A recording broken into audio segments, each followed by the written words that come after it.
viewers and listeners, welcome once again to Salida TeleRadyo, where you will learn valuable lessons despite the pandemic. This is your teacher host, Jocelyn A. Kiachi.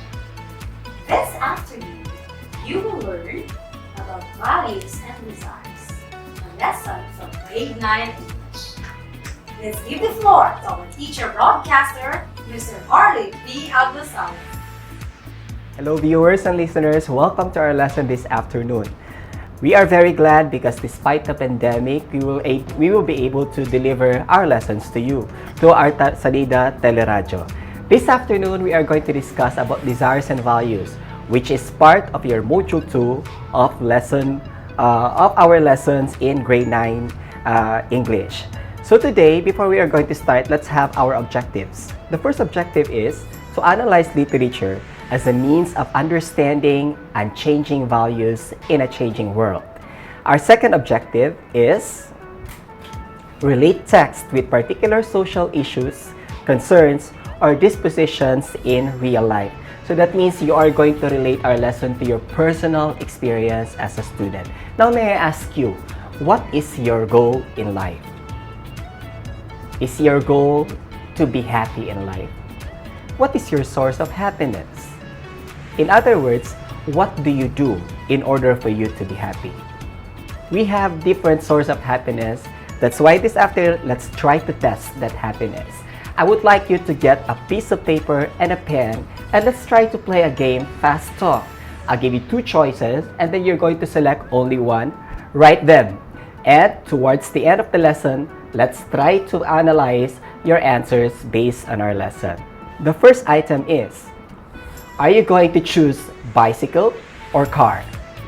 Again, bicycle or car? You write your choice on a piece of paper. Number 2, are you going to choose church or mall? Again, church or mall? You write your answers on a piece of paper. Number 3, are you going to choose beauty or brain?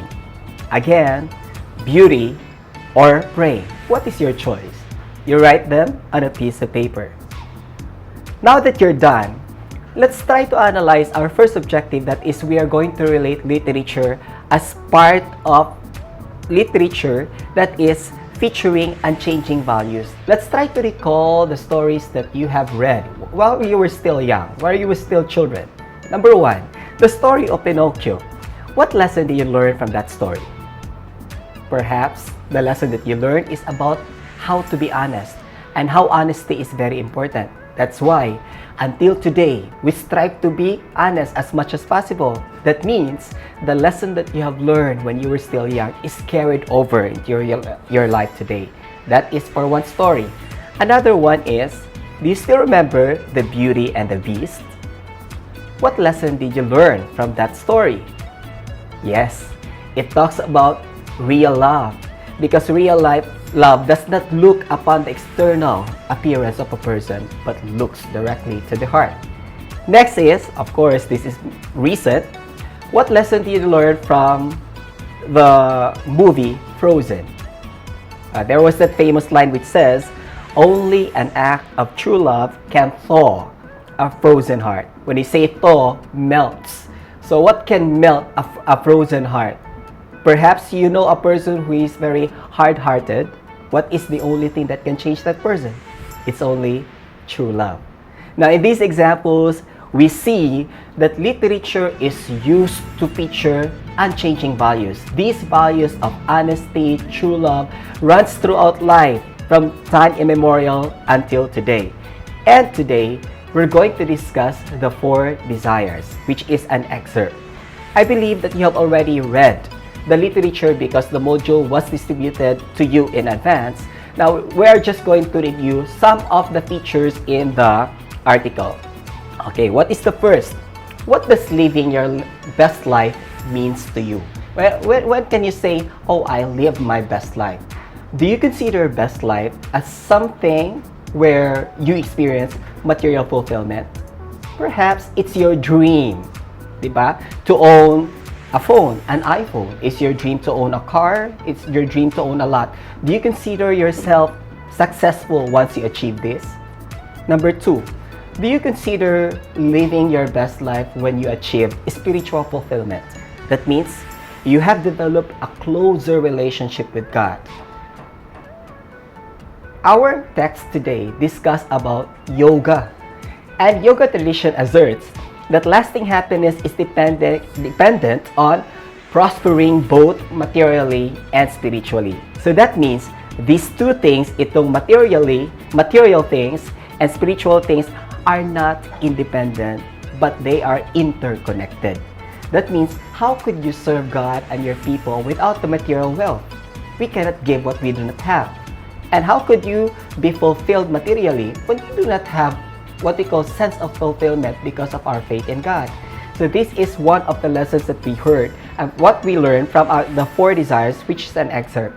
Now this is taken from the Vedas, and you know the Vedas means knowledge, and these are the oldest texts of Hinduism or India. Now, the text discusses about 4 inherent values of the universe. When you say inherent values, that means these are values that have lived throughout lifetime. And these are what we call the Purusharthas. The first of this value is what we call Dharma, spelled as D-H-A-R-M-A, which is the value for righteousness. The second one is Artha, A-R-T-H-A, which is the value for economic values. Next is Kama, which is the value for pleasure. And the last one is what we call the Moksha, which is the value for liberation. Let's discuss first the first value, which is Dharma. What is Dharma? It is the desire to fully become who you were meant to be or your purpose in life. Now, may I ask you, how do you imagine yourself 5 years or 10 years from now? What is your dream in life? Is your dream to become a teacher, a soldier, a president of the country, a nun, a priest? Maybe these dreams would define your purpose in life. Now, it's what we call Dharma. Now, Dharma is being conscious in your actions, words, and thoughts. So that means if you have lived your life, you are being conscious whether your actions, your words are correct or not. Sometimes, we act in impulsiveness. That means our actions may not be thought out. Example, when you have your brother or sister who had hit you accidentally, nabanggaan ka niya, yung pagkabangga, sakit kaayo, what is your natural response? Immediate response. Maybe your immediate response is to, what? To punch him. Sumbaguday na ako without even thinking if it is right or wrong. That means you are not being conscious of your actions. Sometimes, when a friend tries to backbite somebody, what is your natural response? Diba? Sometimes our natural response is to add to the backbiting. So, we may not be thinking about it. That's why it's very important that we learn the art and the skill of what we call metacognition. What is metacognition? When I say cognition, that means you're just thinking. Metacognition is thinking about your thinking. So, if you were thinking about negative thoughts, for example, negative things in life, your frustrations, your failures in life, these are what we call cognition. But when you realize that as you think of this, these are negative thoughts, and you try to stop yourself from thinking about these things, these are what we call, you are already beginning to think about your thinking. That's why there is that art of redirecting your thoughts. That's the power of the mind, because the mind is actually controlled by you. Nobody can control that. Next, Dharma means having compassion and sensitivity to the needs of others. What do you mean when you say being sensitive to the need of others? For example, at your home right now, was there a time that your brother or sister needs something and you responded? Just like, for example, you were busy answering your module, and then you see your brother or sister busy also with accomplishing the task at home. For example, naglisod na siya glaba, naglisod na siya hugas og plato, but then you were busy. Did you try to respond? Itabang baka? Are you being sensitive? If you go out, you know that protocols, health protocols, and one of these is to wear our face mask and face shield. Are you mindful of others when you do not wear your face mask or face shield? If that's it, then you may not have a pleasure for or a desire for Dharma. Next is being awake to the existence of the divine within you. Don't you know that there is always that somebody who lives within us? In Christianity, we call that the Holy Spirit. Are you being aware of the Holy Spirit that is living within you? Sometimes, when we do something bad, sometimes it doesn't feel good when we committed something that's evil, right? But kung namakak ka sa imong ginikanan, sometimes you feel like, murag lain man na konsensya ko. And don't you know that that conscience is coming from that somebody who lives within you, and that's the Spirit, the Holy Spirit, prompting you to correct your mistake. Okay, these are what we call Dharma. The next of this desire is what we call Artha. It is the desire for the means to achieve your dream. This includes money, security, and health. So how could you achieve any other dream without your money? That is the reason why you study hard, because you'd like to graduate. After graduating, you'd like to land a job. After that, you'd like to achieve your dream. Maybe you have a house and lot, a car, and a family of your own. And of course, you wanted to have a stable job because that makes you secure. That means income is coming every time. Or maybe you'd like to start a business. And the next one, of course, you wanted to have money so that you can eat healthy foods. You'll be healthy. Okay, Artha also includes being content with the things you own. Now question, are you being content with the things that you have right now? Example, what are the gadgets you have right now? Maybe you got cell phone, but then your cell phone is not high-end. Are you happy with that cell phone? Or are you still dreaming for that iPhone?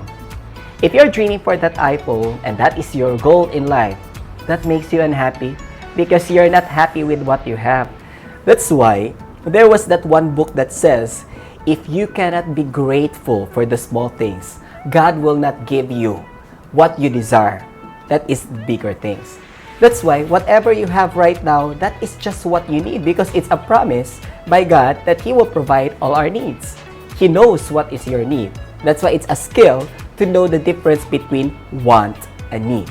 As a student, your cell phone may be a need because you need it to research, you need it to contact your teachers whenever you need assistance. It's a need.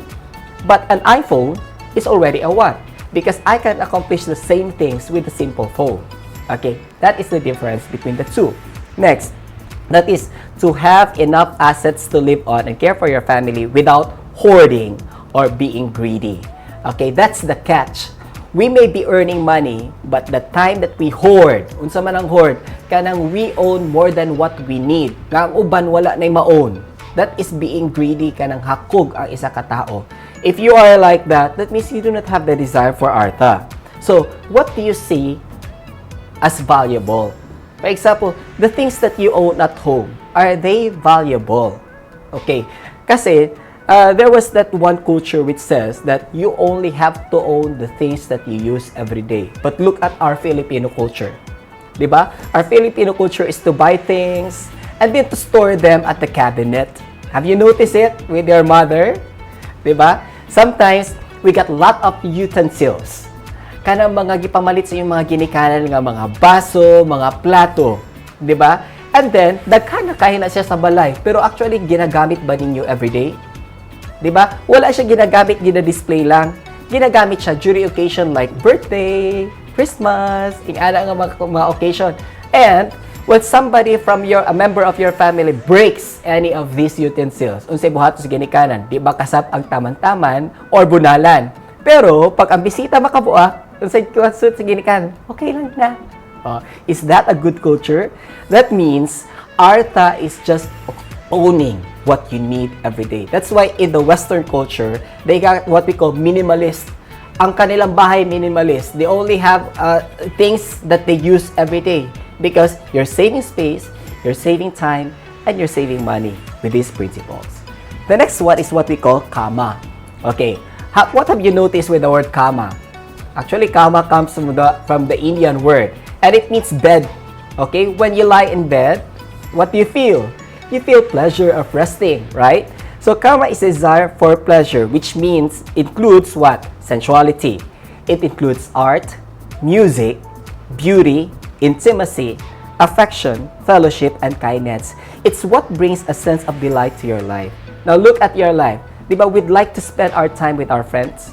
That belongs to fellowship because we are expressing our affection for our fellow being and we're being close to our best friends. That's intimacy. And this falls under the pleasure. That is kama. But the big question is, are my pleasures aligned with my life's purpose? For example, do you have that pleasure for beauty? Now, if you achieve that beauty, that's why mag-apply ka something on your face. Diba? You spend something in your face. But if that leads to you being proud of your beauty, being having this attitude na i-compare ko na ang beauty ko nga layo ra mo kaysa ko, that is no longer in accordance to your purpose. That's when this kama becomes evil. Okay? The fourth of this desire is what we call moksha. It's the desire to be free from the burdens of the world even as you participate fully in it. Nobody in this world is free from problem. Everybody got problems. But are you affected by this problem? If you are, that means you have not achieved the desired moksha. So moksha is that even if we have problem, still we experience that peace within us. Okay, that's why they call it liberation. When you say liberation, it means freedom. It comes from a life lived with inner purity, alert mind, led by reason, intelligence, and realization of the Supreme Self who dwells in all beings. Liberation means inner purity.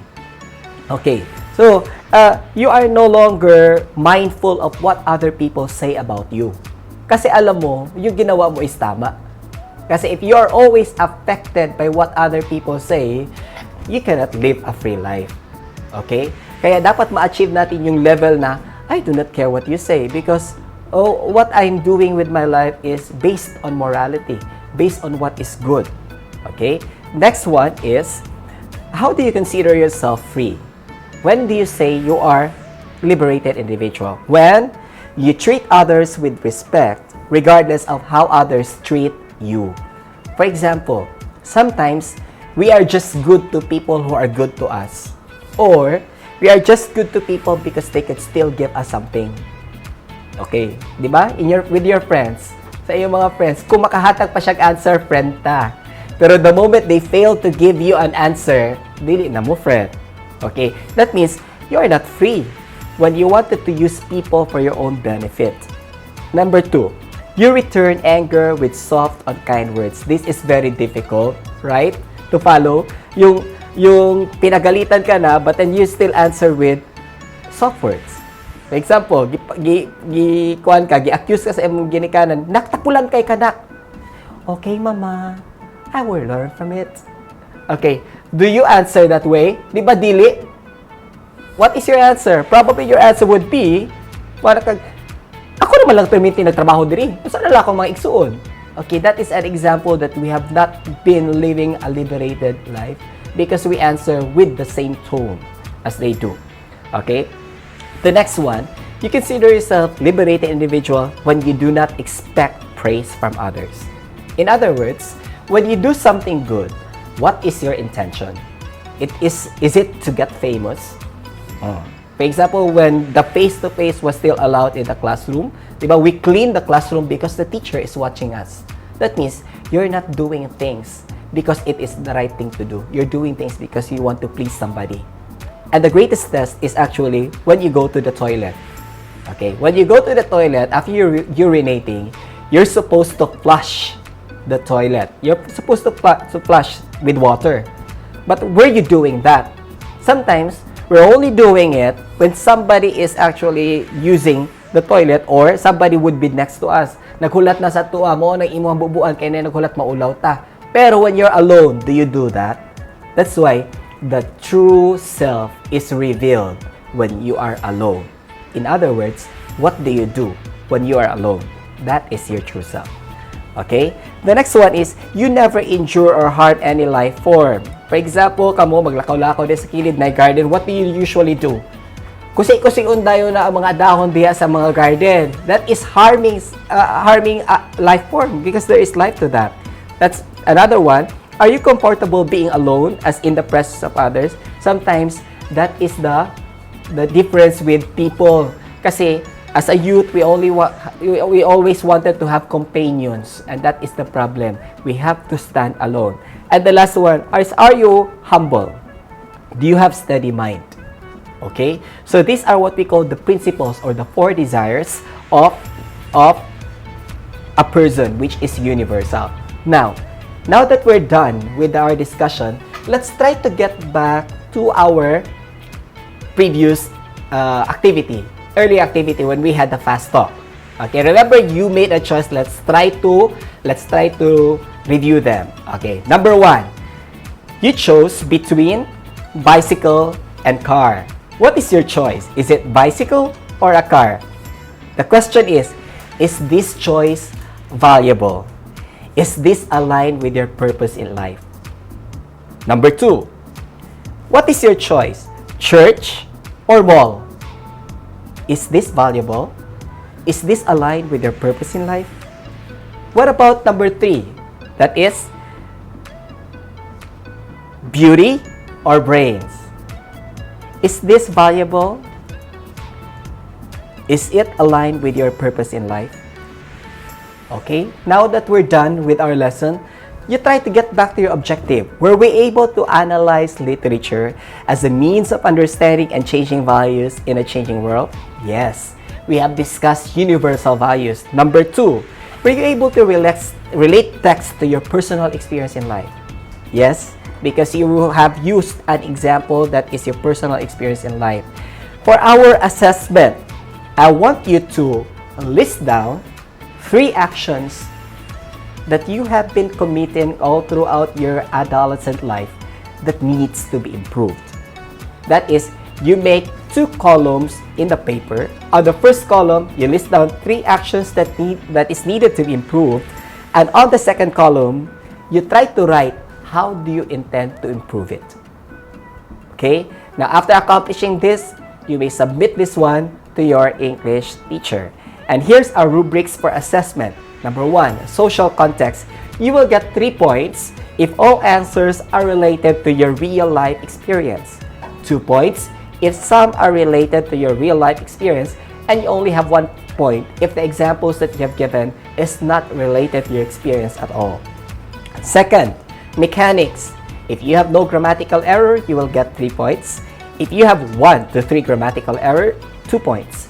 If you have more than 4 grammatical errors, then you get 1 point. Good luck. And now, for your assignment, you have to make a 1-line statement of your realization in the lesson. What is the insight that you have gained from the lesson? And then post it on social media. Make a screenshot and then submit that one to your teacher. I hope that you learned a lesson from our story today. Till next time, goodbye. That was great! Thank you, Sir Harley. Thank you, viewers and listeners, for tuning in. Hope you have learned something today. Stay tuned for our next subject. Goodbye for now.